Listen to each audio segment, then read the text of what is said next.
नमस्कार शेतकरी मित्रांनो, मी उदय लवाड माझी शेती या आवडत्या यूट्यूब चॅनलवर करतो सर्व शेतकरी मित्रांचे मनापासून पुन्हा एकदा खूप खूप स्वागत।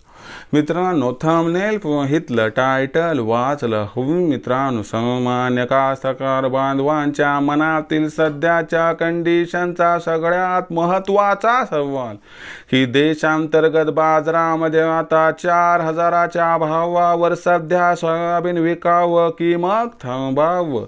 सध्याच्या कंडिशनचा हा सर्वात महत्त्वाचा सवाल की देशांतर्गत बाजारामध्ये आता 4000च्या भावावर सध्या सोयाबीन विकावं की मग थांबावं।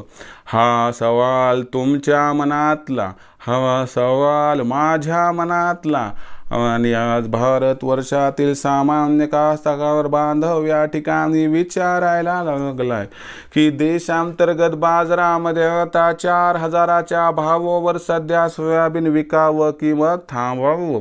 जर या सर्वात महत्त्वाच्या प्रश्नाचं आपल्या सर्वांना जाणून घ्यायचं असेल अचूक उत्तर, तर कृपया आपण सर्वांनी व्हिडिओ सुरुवातीपासून आता शेवटपर्यंत पाहावा।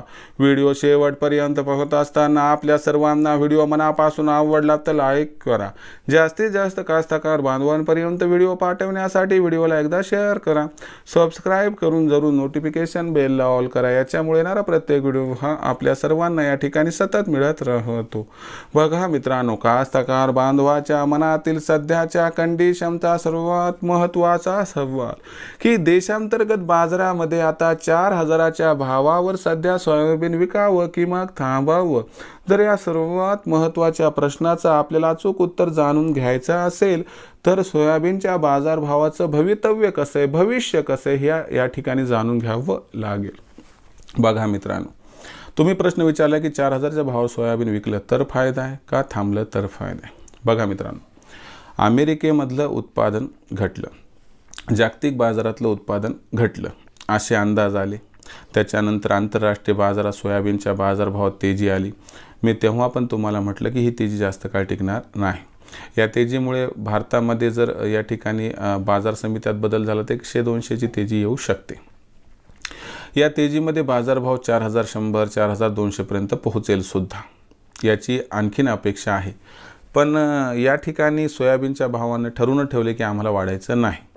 मग तुम्ही प्रश्न विचारला की 4000चा भाव 4100चा जर भाव मिळत असेल तर इथं सोयाबीन विकावं की थांबावं। बघा, सोयाबीनचा भाव वाढणार का नाही, वाढण्याची शक्यता जवळपास नाही। वाढला तर 100-200 याच्यापेक्षा जास्त तेजीने असं गृहीत धरा।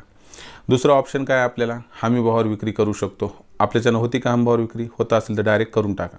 पण ज्यांची हमी भावावर सोयाबीन विक्री होऊ शकत नाही त्यांनी काय करायचं, तर त्यांनी 4000 किंवा 4100च्या भावावर सोयाबीन विक्री करून टाकायचं। तिथली ओरिजिनल पावती घ्यायची, ज्याच्यामुळे भविष्यात भावांतर योजना सरकारने जाहीर केली तर आपला फायदा होईल।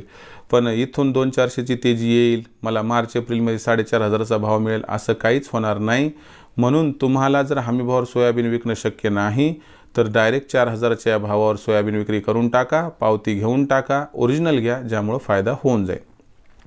पण खरं सांगतो, सोयाबीनचा भाव खूप वाढेल याची अजिबात शक्यता नाही। वाढला तर 100-200 वाढेल, ह्याच्यापेक्षा जास्त अपेक्षा धरू पण नका आणि तसं होणार पण नाही।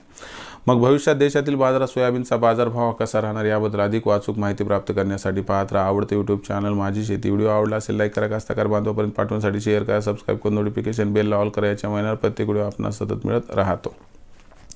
तर मित्रांनो, अशाच एका नवीन व्हिडिओसह मी आपला मित्र उदय लवाड आपल्या सर्वांच्या आवडत्या यूट्यूब चॅनल माझी शेतीवर आपणास मिळत राहील। तोपर्यंत माझ्या प्रत्येक शेतकरी मित्राचे आजच्या व्हिडिओमध्ये मनापासून खूप खूप आभार।